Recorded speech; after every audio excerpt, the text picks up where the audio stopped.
Welcome to Bible Study with Jairus. Acts 8.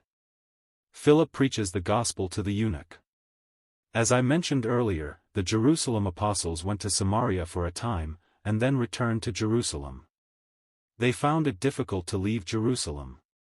Acts 8 verse 1 says, "On that day a great persecution against the church in Jerusalem, and they were all scattered throughout the regions of Judea and Samaria, except the apostles." The apostles had seen God's work and his signs and wonders in Samaria. So why didn't they leave Jerusalem and preach the gospel to Gentile lands? This question is worth pondering. Just like the apostles found it difficult to break free from Jerusalem, we often find it difficult to break through geographical limitations and limiting mindsets. When we become leaders, we often unknowingly protect our own interests and traditions. It is difficult for us to accept God's new leading. Therefore, God often raises up new people or ordinary people to bring in his new movement.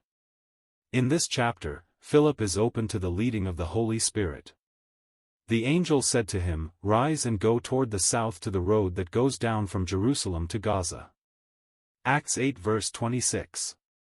Philip left the beaten track, followed the leading of the Holy Spirit, and went to a place along the wilderness road from Jerusalem to Gaza. There he met a eunuch who had just gone back to Ethiopia after worshipping in Jerusalem. Verse 29 specifically mentions, "The Spirit said to Philip, 'Go over and join this chariot.'"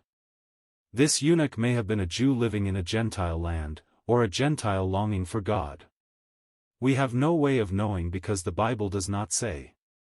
But Philip, following the leading of the Holy Spirit, indirectly introduced the gospel to Africa.